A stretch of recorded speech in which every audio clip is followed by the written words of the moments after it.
Hermanos, abrimos nuestras Biblias en el Evangelio de Juan capítulo 5. Juan capítulo 5. Hemos leído un versículo que ha ocupado nuestra atención como base para hablar acerca de la resurrección. Para hablar acerca de cuál es lo que persigue la resurrección del Señor con nosotros, a los cuales nos llega también la palabra de resurrección. Y hemos leído esta declaración poderosa, increíble de Jesús que encontramos en el Evangelio de Juan capítulo 5, versículo 25. Invitamos a leer otra vez esta palabra. Juan 5, versículo 25, el Señor dice así: de cierto os digo, viene la hora, y ahora es, cuando los muertos oirán la voz del Hijo de Dios, y los que la oyere vivirán. Nosotros como pueblo de Dios somos un pueblo que siempre estamos apuntando y anunciando la resurrección final. Anunciamos la resurrección de Cristo de entre los muertos, porque si Cristo no resucitó, vana es nuestra esperanza, vana es nuestra fe. Por eso es que el apóstol Pablo decía que si nosotros simplemente esperamos en Cristo ahora, dice, somos dignos de pena. Pero nosotros tenemos la esperanza de una resurrección final. Nosotros tenemos la esperanza de que un día nuestra alma recibirá un cuerpo inmortal, glorioso, y que habrá una resurrección al final de los tiempos donde tendrán dos aspectos. Dice que los unos se levantarán para vida eterna, para gloria eterna, para inmortalidad, para felicidad y delicia eterna con nuestro Señor Jesucristo. Esos son los creyentes, aquellos que han esperado en Él.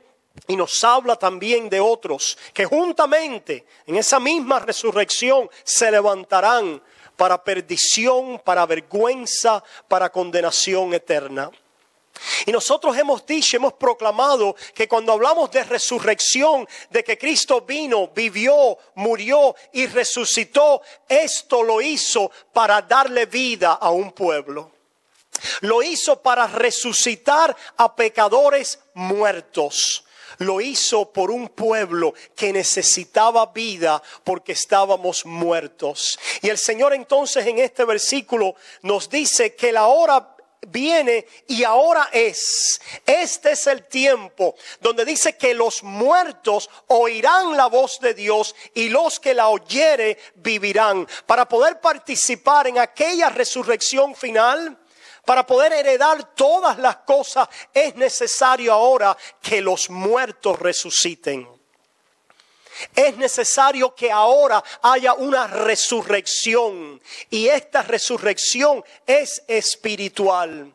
A diferencia de la resurrección final, que será una resurrección física para inmortalidad. Porque esa es la esperanza del pueblo de Dios, que los muertos en Cristo resucitarán y que heredaremos un reino eterno, verdadero, con cuerpos nuevos, transformados. Pero para poder llegar allá, para poder heredar todas las cosas, ahora tenemos que resucitar. Y nosotros hemos dicho que los hombres, a través de la historia, cuando introducíamos esta serie el domingo pasado, el hombre natural, el cual la Biblia describe como muerto, se trata de resucitar a sí mismo. Nosotros hemos dicho que los hombres de alguna manera saben que hay algo mal en este mundo, que hay algo mal en la sociedad, que hay algo mal en nuestras familias, que algo no está bien, que hay muerte, que hay mortandad en nuestras vidas, que la muerte está con nosotros. Pero de alguna manera los hombres han ideado formas de darse vida a sí mismo, o al menos piensan que a través de estas formas el hombre puede resucitarse a sí mismo. Y hablábamos la semana pasada de cómo el hombre ha tratado de darse vida a sí mismo a través de diferentes métodos, tales como la educación. si logramos educarnos, ser una sociedad mejor, más culta, más noble, más educada. A través de la cultura, si mejoramos nuestra cultura, nuestra educación, si somos una sociedad mejor, a través de métodos humanitarios, si nos convertimos en personas y en un mundo más noble que pueda ayudar al prójimo y amar.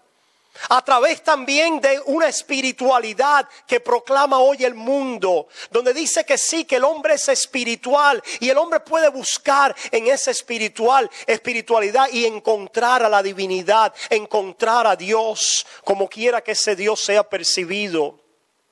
Que aún también el hombre natural utiliza el cristianismo y menciona a Cristo, pero tienen a un Cristo muerto, un Cristo que no da vida porque han rechazado el método que Dios ha puesto y ha ordenado para dar vida. Y hemos dicho, decíamos el domingo pasado, que los hombres, estos hombres que quieren darse vida a sí mismos, a mí me recordaba esta película de antaño. ¿Recuerdan? Esta película de antaño de un grupo de hombres tratan de darle vida a un muerto y tienen éxito, pero qué éxito más desastroso, porque el hombre al cual le dan vida se llama Frankenstein. Y es este hombre que estaba muerto, que el hombre le da vida, pero termina con un monstruo llamado Frankenstein. Y hemos dicho que a través de las diferentes formas en que el hombre quiere darse vida a sí mismo y cooperar él, y él obrar, y él hacer algo para darse vida, lo que producen estos esfuerzos y estas labores del hombre no son más que monstruos al estilo de Frankenstein, que no conocen los caminos de Dios, que no conocen las glorias de Dios, destituidos precisamente del camino de paz de Dios. Y el resultado es hombres que buscan su propia justicia, su propia gloria, su propio camino, su propia voluntad. Hemos dicho que en esta estación de resurrección debemos proclamar fielmente el mensaje que puede hacer que ningún Frankenstein se levante entre nosotros. ¿Cómo podemos hacer eso? Podemos hacer eso proclamando fielmente el Evangelio de Jesucristo. Y esto comienza con estas palabras de Jesús, donde Él reconoce que su audiencia es una audiencia que está, ¿qué? Muerta. Imagínense ustedes. Imagínense que la comisión de un predicador sea: yo te voy a enviar y te voy a comisionar para que vayas y hables con una audiencia que está muerta. ¿Cuántos quieren sumarse a esa empresa? Sumarse a una audiencia que predica y que habla con personas que están muertos espiritualmente. Este es el trabajo que se nos ha encomendado. El trabajo que se nos ha encomendado. Las religiones de este mundo, está bien, lo pueden llevar un poquito atrás si quieren y después nuestros diáconos los ayudan si es necesario. Las religiones de este mundo, hermanos, proclaman y hablan con una audiencia que está viva. Si ustedes se fijan, el mensaje de las religiones de este mundo les dice a los hombres que ellos tienen que hacer algo, porque ellos consideran que los hombres pueden hacer algo. Pero el mensaje del cristianismo es un mensaje que viene a una audiencia muerta. Y por eso Jesucristo dice: la hora viene y ahora es cuando los medio vivos, dice así, cuando los medio muertos, cuando aquellos que casi están agonizando pero tienen un poquitico de vida, no. Dice: la hora viene y ahora es cuando los muertos oirán la voz de Dios. Veamos esta mortandad ahí en Romanos capítulo 3. Recordemos, hermanos, cuál es la condición del hombre. Y en este tiempo proclamemos un mensaje que comienza aquí, reconociendo cuál es nuestra audiencia. Que estamos parados delante de un cementerio de muertos. Dice, pero ¿cómo yo voy a hacer eso? ¿Cómo voy a ir a hablarles a muertos? Porque Dios quiere traer una resurrección donde toda la gloria sea ¿de quién? De Él. Que no sea ni tuya como predicador y que no sea tampoco de la audiencia ayudando a Dios, sino que el poder de Dios sea manifestado para dar vida a los muertos. Mira lo que dice la palabra acerca del hombre natural. Ahí en Romanos capítulo 3, el hombre que no tiene el Espíritu de Dios, aquel hombre que éramos tú y yo antes de venir a Jesucristo, nos da una radiografía del hombre muerto. Mira lo que dice la palabra en Romanos 3, comenzando en el versículo 10, como está escrito, no hay justo ni aún uno. ¿Cómo nosotros podemos no dejar que ningún Frankenstein se levante, proclamar a una audiencia que entre nosotros no hay uno que sea justo?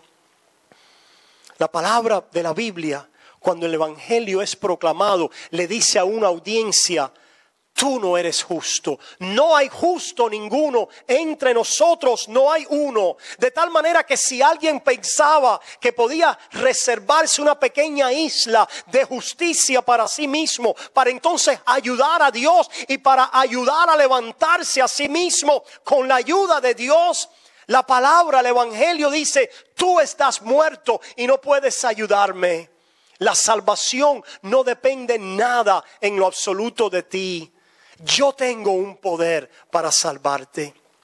Y ese poder comienza a ser efectivo en tu vida cuando tú oyes tu condición y cuando por el Espíritu Santo empiezas a recibir, a entender y a tener convicción de que esta es tu condición, de que estás muerto. No es hasta que entiendas eso que vas a poder oír la voz de Dios y vivir. Por eso es que dice Pablo en este pasaje, no hay justo ni aun uno, no hay quien entienda. No es lo que has pensado, no es lo que has imaginado, no es lo que has concebido en tu propio corazón. ¿Qué es lo que concibe el hombre para levantarse? Tengo que hacer algo. A esa concepción del hombre, la palabra de Dios viene y te dice, todo lo que tú haces lo estás haciendo sin entendimiento. Tú no comprendes el camino de paz, el camino de justificación, de salvación delante de Dios. No tienes justicia propia, no puedes hacer nada y en tu mente entenebrecida no puedes comprender mi camino. ¿Quién se puede levantar bajo esa declaración? Mira lo que sigue diciendo, no hay quien busque a Dios. No hay quien busque a Dios. Una vez más, la palabra viene a una audiencia muerta y a través del Espíritu Santo le dice a muerto espiritualmente. El Espíritu Santo comienza a darte convicción, si es que el Espíritu de Dios está obrando en ti, que tú no buscabas a Dios. Que la razón por la que estás aquí es porque Dios te ha buscado a ti, porque Dios ha venido a este mundo a rescatarte y a salvarte. Pero cuando miras atrás y ves a los esfuerzos tuyos religiosos buscando a Dios o tratando de hacer buenas obras o tratando de hacer lo que te enseñaron, la palabra de Dios dice, esa no es la forma de buscarme. Esa era una forma vana y muerta de buscarme. Oye, la palabra de Dios le quita todo el fondo de donde el hombre natural está parado. El hombre natural está tratando de agarrarse a algo para levantarse a sí mismo. Pero Dios no va a tolerar que el hombre natural se pueda parar en nada propio. Si estás parado en algo propio, te recuerdo que Frankenstein está haciendo su obra. Pero bajo esta palabra, mira lo que dice. Todos se desviaron, a unas se hicieron inútiles. No hay quien haga lo bueno. No hay ni siquiera uno. Pero yo puedo hacer algo. Mi corazón, Dios ve algo en mí. Escucha la palabra santa de las Escrituras que te dice, no has hecho lo bueno. No hay ni siquiera uno. Pero pastor, yo he hecho mejor que los criminales, que estos, que aquellos. La palabra de Dios te pone a ti al igual que la posición de aquello, porque te está comparando con la justicia santa y perfecta de Dios y te dice, no eres bueno, no has hecho lo bueno delante de Dios. Qué predicación esa más positiva, ¿verdad? Mi esposa me decía, imagínate con esa predicación tan negativa. Pero podemos confiar que es el camino para resucitar a un muerto. El muerto tiene que oír primero que está ¿qué? Muerto. ¿Cómo lo oye? Yo no sé. Yo sé que Dios es poderoso para hacer que lo oiga. En la misma manera que Lázaro oyó, Lázaro, sal fuera.